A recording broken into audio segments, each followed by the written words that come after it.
Okay, the cost of living crisis has hurt everybody financially. I say everybody.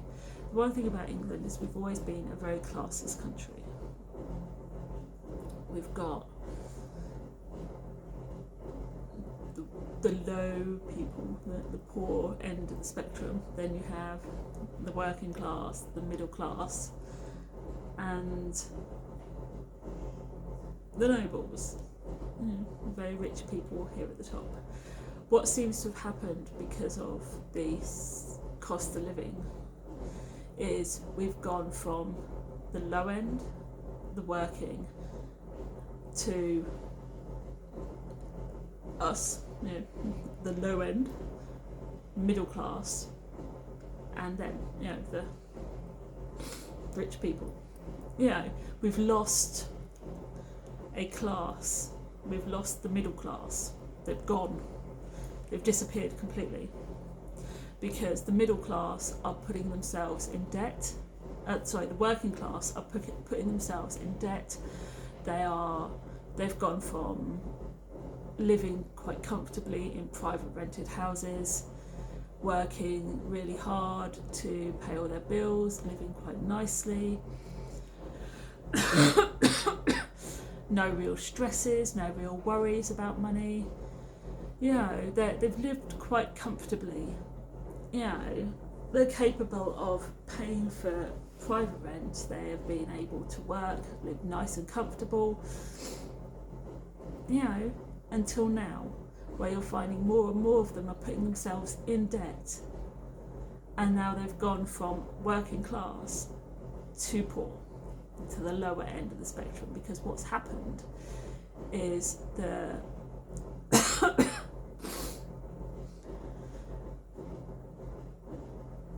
cost of living has risen the prices so high, and where the landlords have been allowed to raise their rent prices,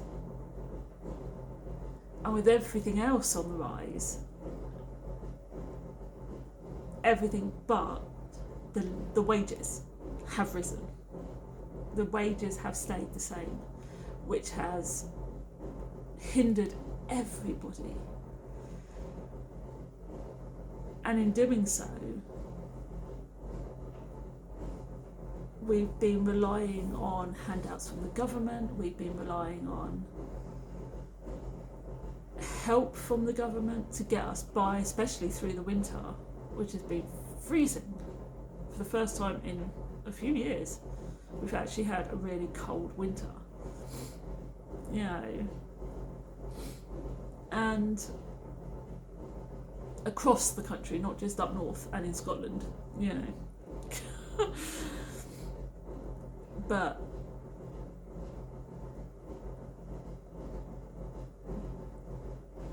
we've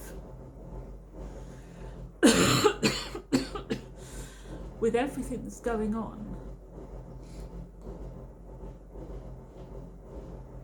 we found that we are on level pegging with each other.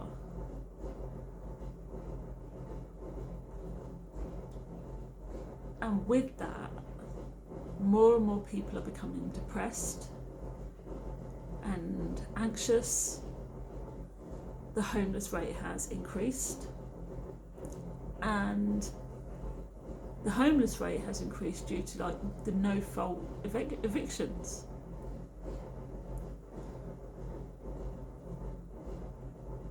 And even temporary accommodations from the government haven't helped with mental health issues, and they haven't helped with people's senses of reductions in stress and anxiety, because a lot of them are making the finances harder because there's no proper kitchen facilities, and there's nowhere to do any real washing, and there's no kind of real facilities for anything. So they're making them pay out more money but it's gotten them off the streets.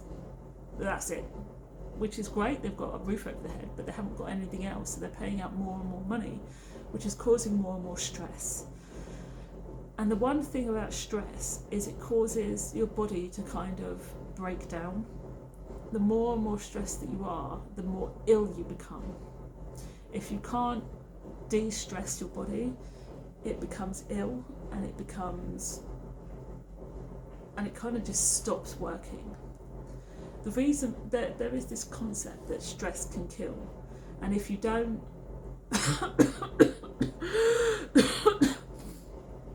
and if you don't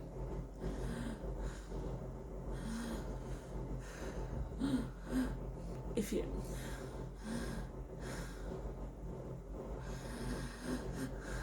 it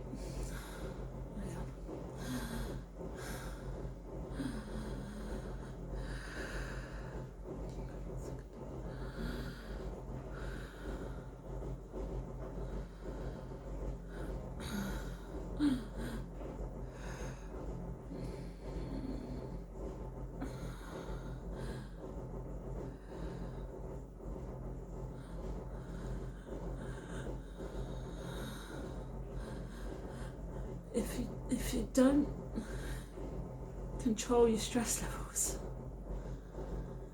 you can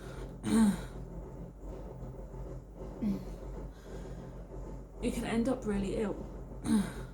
Sorry. And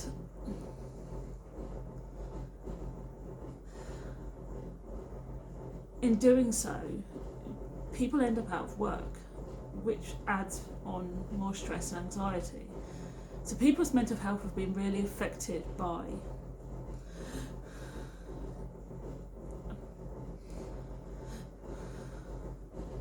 this cost of living crisis.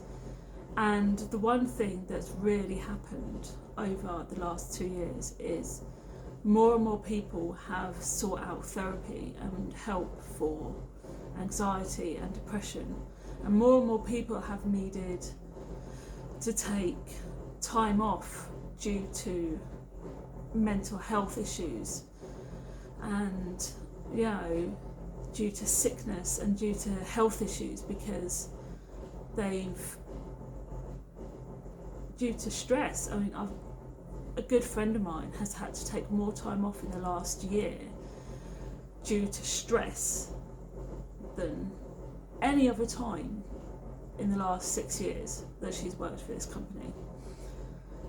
The last year she's taken so much time off because her body literally physically broke down. She couldn't work, she couldn't do anything. She ended up with infection after infection after infection, and even her asthma played up to a point where she ended up on fucking steroids. And according to her doctor, they're all stress related. All of it was stress related. Mine isn't stress related, mine's F&D related, it's fine. But, and that's just one person I know. And she's always been fairly healthy. And in 1 year, she took nearly 4 months off, periodically, throughout the year, due to health issues. Down to stress. Which had a massive impact on her finances, which caused her even more stress. And she hated it. And, and I'm pretty sure she's not the only one where that kind of thing has been happening to. I mean, according to what I read, more and more people have been having more and more health issues. There's been an increase and rise in mental health, anxiety and depression in the last year and a half. There's been an increase in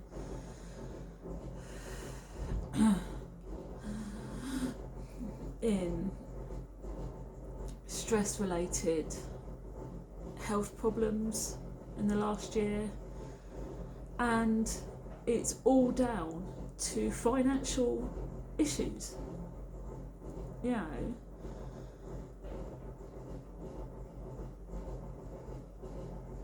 It's not easy having to balance your life and balance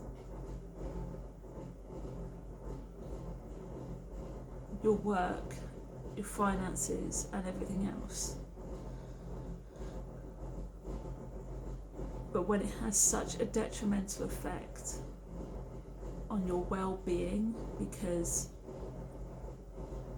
the living wage hasn't moved, hasn't changed, and we're not actually earning a living wage yet,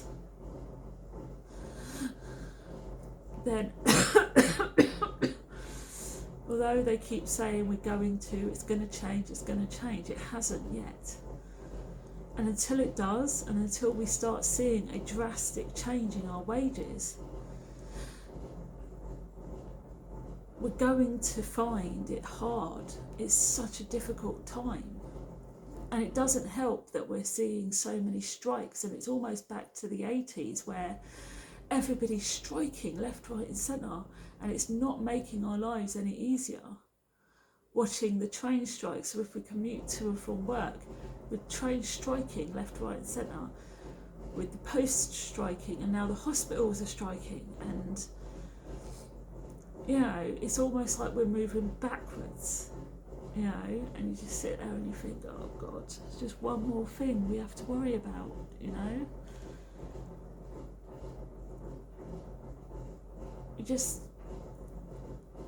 There's so much there, and yeah, I just think there's just more that needs to be said. I need to do a little bit more research into a few more bits. I will come back and do another video, but yeah, I'm going to leave it here for now.